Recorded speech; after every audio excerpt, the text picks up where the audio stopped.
What is up? The Dedrique Taylor Show rolls on as we are in the off season officially. Brandon Marcus, your host, joined by the head coach of Cal State Fullerton, Dedrique Taylor. If you're joining us on YouTube, you can see that he is in beautiful San Francisco, kind of. Dedrique, what's up, man? Not much. I wish I was in San Francisco, but I'm not. I'm a little bit remote, just not at my house like I normally am. Yeah, well, it's been for you, I would say, a weird couple of weeks as um, obviously your team gets knocked out of the Big West tournament. And for you now, it's the off season. So I want to chat a little bit about March Madness and all that. But first, I want to ask you what your last week has been like because it's really your first week without any basketball to even have to worry about. It's been different. It's probably been interesting because I've been acting like a spoiled brat because I haven't left my house. I mean, I think I took a shower Friday, and I don't know if I should be saying this, but I didn't take a shower again until Monday night. Just because I had my head in the sand and I just was burying myself. I didn't care to talk to a whole bunch of people and didn't care to do anything, and I kind of half watched the games and really just tried to disengage and keep my disappointment to myself and keep my negative stuff to myself. But obviously, it was a time for me to kind of veg out, if you will, kind of unplug, if you will, and try to recharge my battery and get my mind around the fact that we are in the off season. What typically happens in the off season? What will we normally be doing? We would give the guys time off, and so we kind of created a little bit of a calendar, so to speak, centered around some specific dates and some specific opportunities for us as a staff to step away from the guys, for the guys to step away from us. Spring break is included in that. But once those guys come back from spring break, we're going to roll up our sleeves, get our hard helmet out, and get our lunch pail, and we're going to go to work.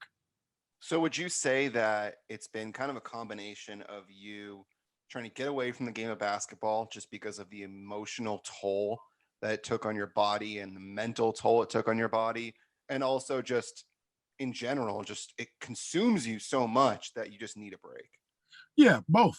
There's just you don't realize how much of an emotional toll it does take. When you find yourself at the end of the day, you're tired, and you think about, you haven't really done a lot of physical activity, but you've done a lot of mental activity in terms of getting 15 other guys ready and dealing with your staff, dealing with recruiting, dealing with all of the things that go into a season. And so it does take it becomes taxing, and not so much to where, you can't function, but you put so much into it to where you find yourself really not able to move and not wanting to move. I shouldn't say able to, I should say not wanting to move. There's no desire, there's no real motivation other than to for lack of a better word, just hide from everything and everybody and just kind of regroup. And that's what we did, and that's what we've continued to do, and we'll still do that because we have some time that I think that needs to be done. To get back and give our team and give our program what I think they need, which is all of us and every ounce of everything that we've got. We've got to learn how to work and what that truly means, because I think that's one of the pillars of our program. You think about, when we had success, you think about Kyle Allman, you think about Khalil, you think about, some of the guys that were Akeem, Robertson. You think about those guys and you think about what things they did, which was a lot, but they all had the commonality of they were willing to work and do the extra work. And I think this group, I realized that there's a lot of guys that are new and they don't know that's required to have a level of success. And when I say they don't know that, they don't know how we work and what's required from Cal State Fullerton. They may have no, you know, individual work or at their other programs, in high school, but I think there's a level of work ethic that needs to be shown to this group, and then it needs to be reciprocated from this group so that we can get on the same page and become the team that I think we can be. It's interesting because when you talk, it makes me think of Kobe and just the amount of work that he put into his craft, whether it was 5 a.m. going to the gym and having his workouts, or then going to the gym maybe 11 o'clock p.m., and how he was really eating, sleeping, breathing basketball. Everything was basketball. And for you, I'm curious, would you say that you are like a lot of different coaches in college basketball? Because I know you have a bunch of friends in the game that really live and die by the game, and you go home and it's really hard to disconnect. I mean, I know you have a little bit of time where you'll maybe have a show or two that you'll watch, but really it's you go home. I don't think people realize that it's not like a 9 to 5 job where you can go home and then disconnect and pop on below deck. I mean, let's be real. I mean, you can't do that in the sport that you're in if you want to be as good as you want to be, because everybody has their ability to kind of separate work and home. But for a coach like you, it's hard to do that. Would you say that a lot of coaches are like that? Or do you think that you take pride in the amount of work that you put in both on and off the court? I think there's a lot of coaches that are like that. I think that's a part of the coaching world, but I think what separates some really good coaches is that extra. We do never get to turn it off. And, it's always something, whether it's dealing with your guys, whether it's dealing with your staff, whether it's dealing with recruiting and what that looks like. And, you might be recruiting one particular player, but around that player is his circle. And so it might include his parents, it might include his uncle, it might include his AAU coach, it might include his high school coach. And so that's 6 or 7 phone calls you got to make that are centered around one guy. Hmm. And so no, you never really get to turn it off.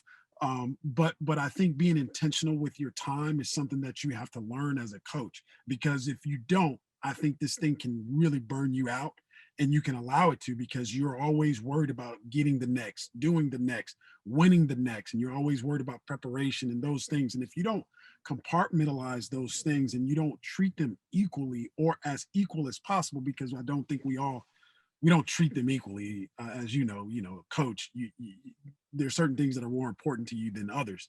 But I think your family has to be a part of that, and that gives you some sort of balance. But us as coaches don't always do that, and I'm guilty of that in a lot of ways. But I think a lot of coaches, because this is our livelihood, this is what we do.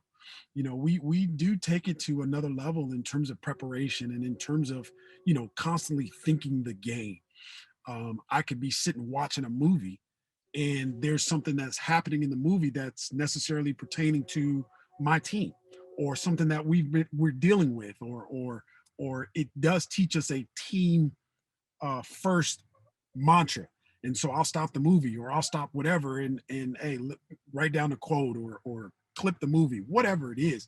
So even when you're unplugging, so to speak, you're still thinking about it. You're still thinking about your team. And I think there's a lot of coaches out there that live the same life. Yeah, we're able to turn it off and go on vacation and do this and that and the other, but you immediately get right back into the saddle and figure out how can we be better.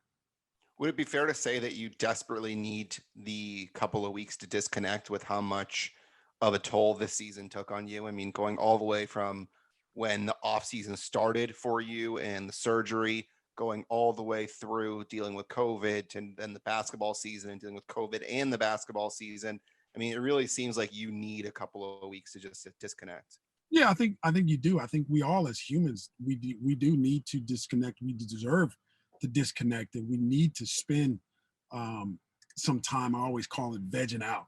Sitting and being entertained by something else, and or just sitting with ourselves and just not doing anything. Or going on vacation, whatever it is. Yeah, I think there's some time that we need to do that, but I think also the understanding of what that time entails.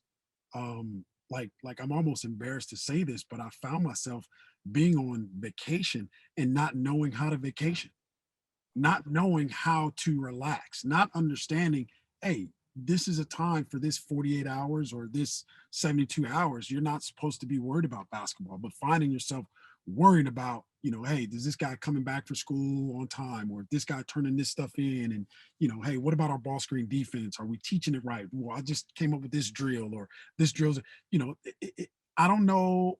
I didn't know how to do that. I found myself arguing with myself a couple of years ago about, like, I'm on vacation and thinking to myself, man, I could feel myself being intense, Hmm.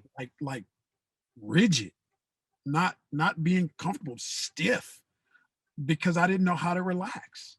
And so I've tried to learn and teach myself how to do those things, and understand that it is okay. And yeah, you do need those things. Your family needs you, and they need all of you. And so being able to understand that, I think is really really important. Like you talked about Kobe and his work ethic. His work ethic is important, really really important. But I think the other thing that's important is what he was working on Hmm. is even more important, because you start to see those things in terms of what he was working on. You can watch his game and figure, okay, well, yeah, he worked on that. Another guy that I'll use it as an example, and I hate name dropping, but James Harden. Like, he takes pride every summer in creating a new aspect of his offensive game, and you see it throughout the course of the season.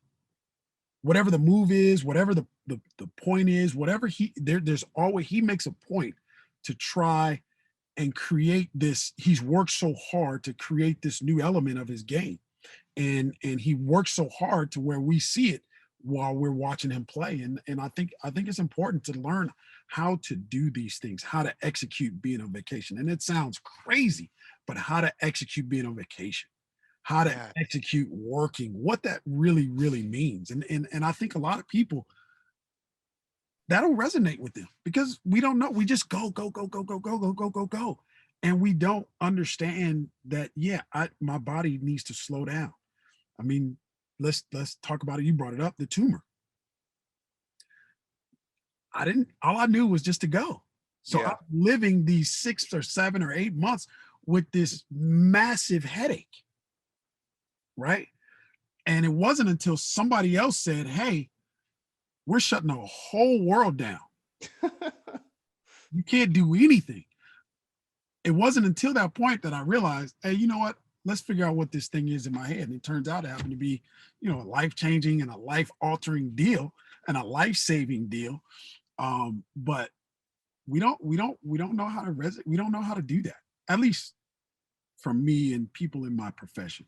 It's not a funny matter, but it's funny how ridiculous it is that it took until the world to shut down for you to focus on yourself. And it just shows, going back to the beginning, how there really is no stop button, and there really is no pause button. There is a 24/7 is you focusing on work. And at times that can get unhealthy. And so that's why you have to have that time to disconnect, because you're still sitting here, and it's been, just doing a rough estimate, I think it's been about 2 weeks. It's been 12 days, I think. We're recording this on a Tuesday, since you guys got knocked out of the Big West tournament, and it's still hitting you to the point where you needed that time to disconnect. So it's tough. And I want to transition to March Madness currently, Sure. because I think it's an interesting topic of coaches.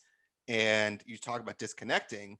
Well, you find it hard to disconnect from Cal State Fullerton basketball and progressing as a head coach. But at the same time, you and I were talking right before we started this, you're not watching a ton of games. So it's not like you are a typical basketball junkie, quote unquote, Sure. that needs to consume the game at all levels 24/7. I mean, there are some NBA players, and lots of them, that'll go and watch NBA League Pass because that's all they'll do. Whether they're have an off day or something, that all they'll do is watch basketball. If they have an afternoon game, they'll come home and they'll watch more basketball. For Sure. you, this is an opportunity for you to watch a bunch of games, but you haven't done that. Why is that? Um, I, I want to steal this word that I was talking to a friend of mine today. His name's Jason Wells, and we were talking today, and I want to steal this word that he used, and it clearly defines um, what you're talking about. I'm obsessed. I am obsessed with getting better, and so I don't look at the game per se as who wins and loses. I look at it like, let's take Baylor for instance. I watched a little bit of Baylor, and I just watched for some of the characteristics that jumped off the page to me. Some of the characteristics that jumped off the page to me with Baylor was they were bought into each other. They were willing to cover for each other offensively and defensively. For instance, they missed an assignment. A guy missed an assignment. And literally you could see two other guys covering up for him. And because those two guys were covering up for him, the other two guys covered up for them. And they made up for that one player, and they were bought into that. And that didn't happen once, didn't happen twice. It happened for the duration of the game. And so that jumped out on it jumped out to me in terms of, you know, getting better. Why are people getting better? Because they understand how to get better, and then they understand the work ethic that comes with it and the consistency that comes with it. And so I'm obsessed with those parts of it. I'm obsessed with development. I'm obsessed with, as Jason said, he's obsessed with excellence. I'm obsessed with trying to be better. And so I don't watch the game like most people. I watch for, you know, ball movement. Most people don't watch for that. They're watching for, oh, the ball's going to go to this guy. He's going to shoot it. Oh, we're excited about a three. He made a three. No, what led to him making that three? That led to him passing or getting the pass. Was he set? Was he ready? Did he, those types of things are super important to me. And so it's almost a gift and a curse. I argue with myself because why is it that I can't get these guys that I work with to buy in like those guys? And then I argue with myself like, okay, well, we're going to do this and this and this, and we're going to see how it pans out for us. And so it turns into a constant argument of how to get better. I'm It's all about obsessed the with process. Yeah, I'm obsessed with it. I'm listening to this other guy. His name, he's a pastor. His name is Pastor Mike. Transactional church is in Texas somewhere, but he talks about um, getting better. He literally, that's a part of his sermon was, hey, identifying things that you want to get better at and then doing those things. What's wrong with that? Yeah, it's so fascinating because for you, it's not the entertainment of the game. And I mean, it's hard for anybody who watches a game as a coach to take it in as an actual person. I mean, like one of us to sit there and watch it. I mean, even I can even relate it to when I started NFL Network. I was a logger and I couldn't watch the game without thinking in my head, all right, X player runs for +2, replay, low end zone, replay, high end zone. Like I'm thinking exactly how I would type it out. And it's on such a smaller level than the way you're watching a game. And you mentioned the whole, it's the effort that you're watching and all that. But the question is, how much of the plays and the schemes are you possibly trying to learn and to take into your program, or is it not like that? You don't really take from other teams when you watch it.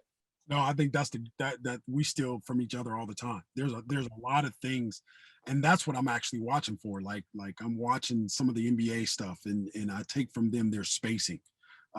I said this to one of our assistants the other day in terms of watching the games that I watched. There's only one team, in my opinion, that had the offensive spacing that is most like Cal State Fullerton, and it was UCLA. They were really spaced. Like guys were in the corner, guys were wing extended, and they had the ball in the middle of the floor, and they were ISOing, which is a little bit different than us. But I could resonate with that spacing. There's some other sets that other teams are doing that they're versions of or variations of what we do, and I like them. So I write them down, and I'm going to tuck them away and put them in my back pocket, and we're probably going to, introduce those things. So there's a lot of things schematically that I'm watching, like, hard hedging on ball screens, teams that want, I understand why they do it, but it just reaffirms to me why I would never do it. I don't want my biggest player away from the rim.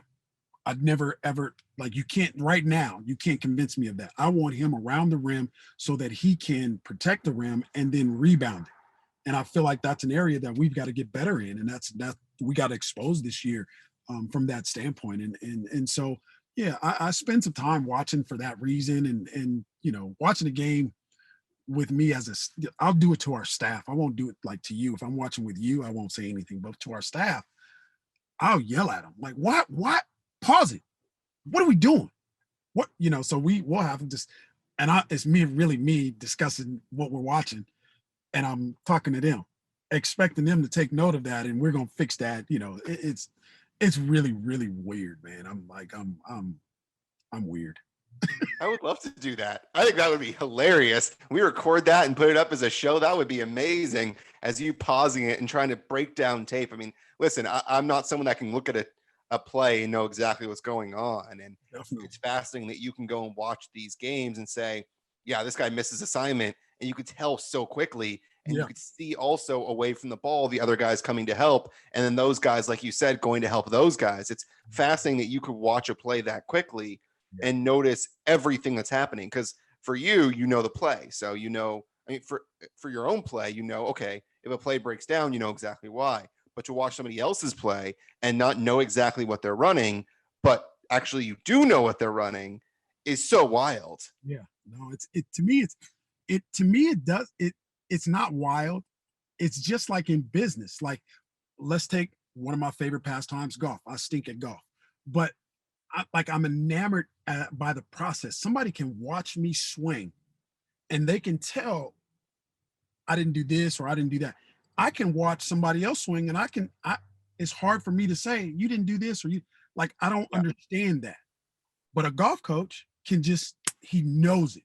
It's Yeah. the same thing in business. It's the same thing in your world. You just know what you know based on preparation, based on what excellence looks like or perfection looks like, what it looks like when it's done right. And when it's not done right, then you can tell a person, hey, this is why it doesn't go. This is why your ball goes right and it goes right really, really hard. You know, like Yeah. this is why it didn't go straight because you did X, Y, and Z. Another example I'll use, and I won't compare myself to Kobe, and I'm not. Please, by no means am I not.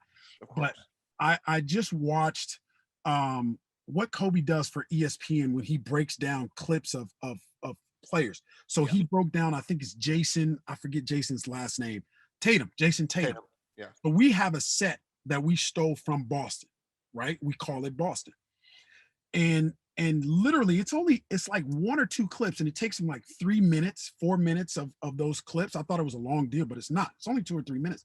And literally, so I'm watching with my business manager, Brad, I'm watching it.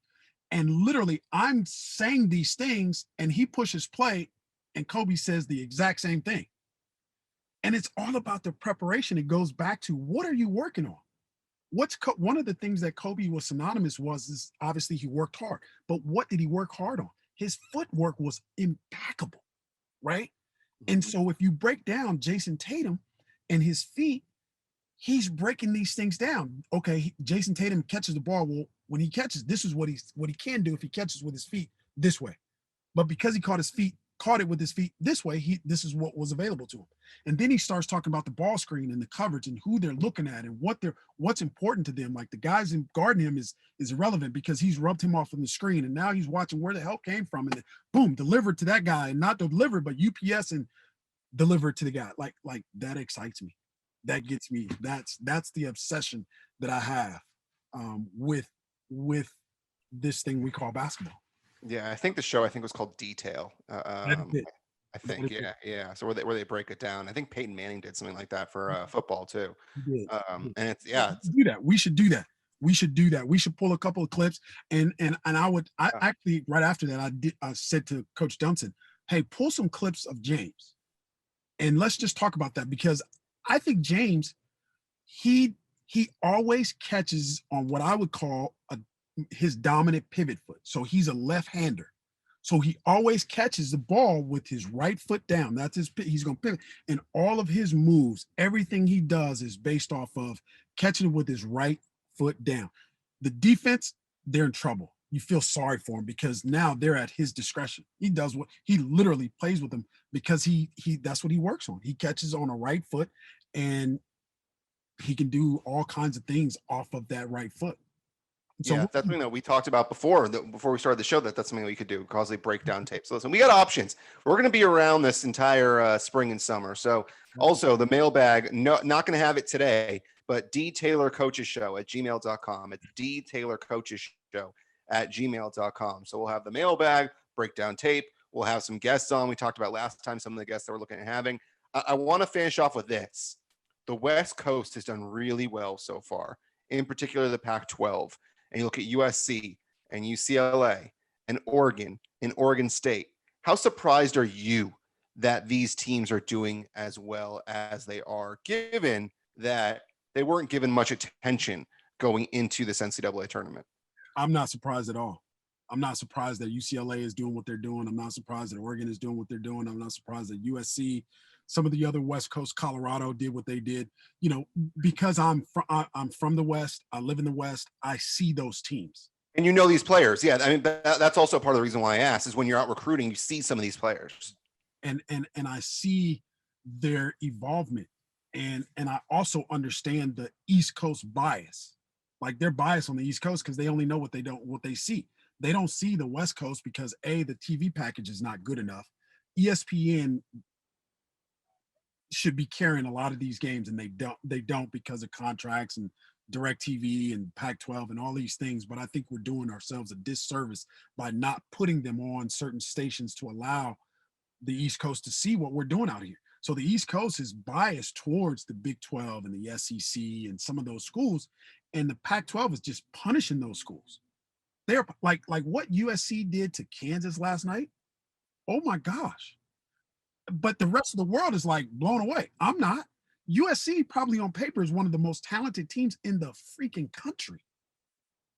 UCLA, which is just 10 or 12 miles up the road, they probably are one of the toughest, most hard-nosed teams that you're going to see in the country. But the rest of the country doesn't get to see what we on the West Coast get to see and get familiar with because an 8 o'clock start here is 11 o'clock their time. Nobody's staying up to watch that, unfortunately, or fortunately, or however you want to say it. They're not. So what the Pac-12 is doing, in my opinion, I think is a credit to the coaches. I think it's a credit to the players individually in terms of their work ethic and what they've done together as a team to deal with some of this East Coast bias. I mean, you look at Gonzaga, they're not in a Power Five. They're the number one team in the country. And they are unbelievably good. Yeah. Like I wouldn't go this far as to say like put them in the NBA and they could probably beat up on some people. But man, like I couldn't understand it until I sat and watched. And I spent the whole year not understanding like why is Gonzaga so good? Here's why they're good. They don't run anything spectacular. But it's always let the ball find the open shot. They're bought into that like nobody's business. That ball moves around, and I guarantee anybody statistically to go and look, they have more assists than they have turnovers. Why? Because they have better players, but the better players have a better understanding and they're bought into, hey, you know what? There's 4 other guys that I need to use. And if I do use them, we're gonna get this. We're gonna do this. And because of that, they're number one in the country.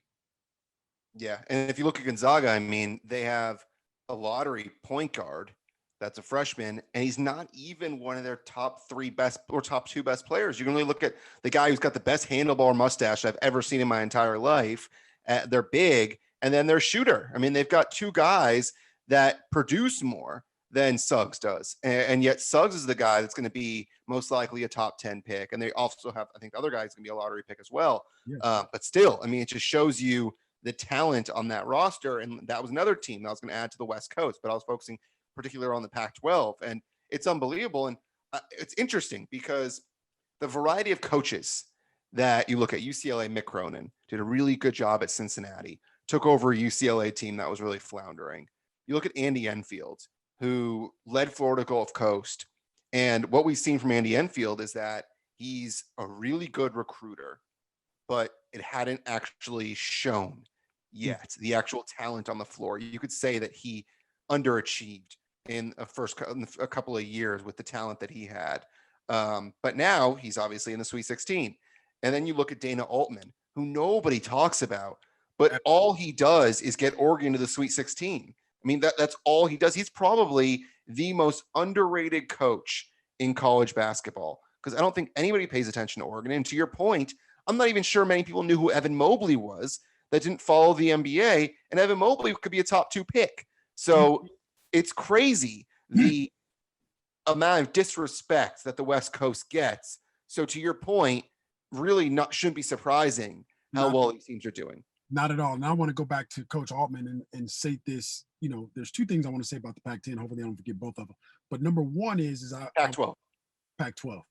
I want to say, Not Charles Barkley. Charles Barkley was on TV yesterday going Pac-12, Pac-10, yeah, Pac-12. You know what? They got the 16 teams. It's like, yeah, no, Charles. yeah. No, the Pac-12. And Yeah. I want to say this about Coach Altman because it's something that there are. I don't know anyone else as long that has achieved this. As long as Coach Altman has been a head coach, he's won 20 games every single year. Statistically, that's unfathomable. No one has ever done that, in my opinion. I don't know if they are who they are, but let you talk about underrated. I guarantee you, very few people know that about him, and his style is completely different than UCLA, than Arizona, than USC. Like he not only has talent, but they play a different style of pressing and zone versus man. And they junk the game up, so to speak. But they're super talented. They're bought into that. Those guys are bought into that. I want to go back to Gonzaga in terms of like Suggs. They root for the fact that Suggs is not the most or the highest point getter. Like his team's cool with that. Yeah. They put those other two guys who are the leading scorer. Hey, let's make sure they need us to do that. And because we're doing that, nobody's beating us. So why change it? They're bought into that. And that's something that I would love for our program and our team to really, really buy into, really, really understand and appreciate why success is being had. It's being had because they have a belief, they buy into it, and then they do it consistently. They fight for it time and time and time again. Will you sit down next Sunday to watch Oregon USC? Yeah. Yeah, I'll watch a little bit of it. I don't know. Will you be rooting for USC because of me? No, no, I'm just playing. I'm just playing. Now, I'll be rooting for USC. Obviously, just Jason Hard and Yeah. obviously, USC is right down the road from where I grew up, and so obviously geographically is near and dear to my heart. But really because Jason Hard has been there, and I think he's done an unbelievable job coaching. Everybody says he's a recruiter, and this no, he's a coach that happens to recruit, that happens to do all these other things. And now we're seeing the benefit of him being a true coach. He's that. He's got the talent. And I only say Jason, and I don't necessarily talk about Coach Enfield, number one, because you've done it. But number two is just because there's a lot of stuff that goes on behind the scenes that assistant coaches take care of, and they do, and they don't get credit for it. Even on our staff, there's a lot of things that go on that people give me credit for, but I don't have anything to do with it. It's our staff. Yeah, there's a lot of people that work behind the scenes. Jason, by the way, could be an easy guy to get on the show too. Yeah, easy. Jason's a guy that you obviously know really well, and I actually know him pretty well as well, since I used to broadcast games with him. So we did a closed circuit broadcast with the Clippers in 2011, I believe it was. Jason actually wanted to become an analyst. Yeah. And so he and I would sit in the hockey press box at Staples Center, and we would do games together. So I was the play-by-play guy. He was the analyst. So we have games recorded with the two of us. And he then went on to being a head coach at Taft, I believe it was. And then he obviously got the assistant job at USC. So that's someone that we, once USC's run is over, that's someone that would be a fun guest as well. Yeah, let's definitely do it. Definitely do it. Cool. Well, listen, good show. We somehow were able to get more than 30 minutes once again. Easy to do between the two of us, where we just talk college basketball and talk just life in general and being a coach. And we'll continue to do so. We're releasing this one on Tuesday. I know normally we do Monday. We got some crazy stuff. The schedule most likely may fluctuate a little bit over the next couple of weeks or so. My wife is actually due in 3 weeks. So we'll see how that goes. Yeah, just so people know, that's our schedule. Like nothing else matters except Brandon is going to be a father. And I'm so excited about that. Like you have no idea how that gives me goosebumps to say that. Like I'm super excited for you and want you to absorb that and consume that. And I cannot wait to meet the baby. Thanks, man. Yeah, I'm excited. It's crazy. It's wild things that's going on. We got the crib built. We got different things that are set up that the baby can go in, and Yeah, Definitely. I think 3 weeks from today, I think is the drop dead date. So Yeah. Let's we'll do see it. sometime in the next 3 weeks. Most likely there will be a baby that comes along. So we'll Aw- see what happens with the schedule. We actually have birthing class in 20 minutes, so good That's times. awesome. That's even. Yeah. So listen, people that want to continue watching the show on YouTube, please do so. Subscribe, hit that thumbs up. It's awesome. It helps us. Also, rate and review the podcast wherever you listen to the podcast, especially in the Apple Podcasts. And yeah, D Taylor Coaches Show at gmail.com. That's D Taylor Coaches Show at gmail.com. That's where you can get all your questions answered. Whatever you want to ask us, whether it's college basketball related, whether it's life related, whether you want to ask about Dedrique's performance on the guitar or the drums when he was younger. I mean, feel free as he bangs the drums from San Francisco behind him.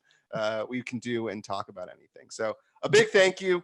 And Dedrique, man, we'll chat next week, and hopefully it's after a USC win over Yeah. Oregon. Yeah. Sounds good. We'll have plenty to talk about for sure. Thank you. For sure. And until next time, I'm Brandon Marcus. He's Dedrique Taylor. This has been the Dedrique Taylor Coaches Show. Peace.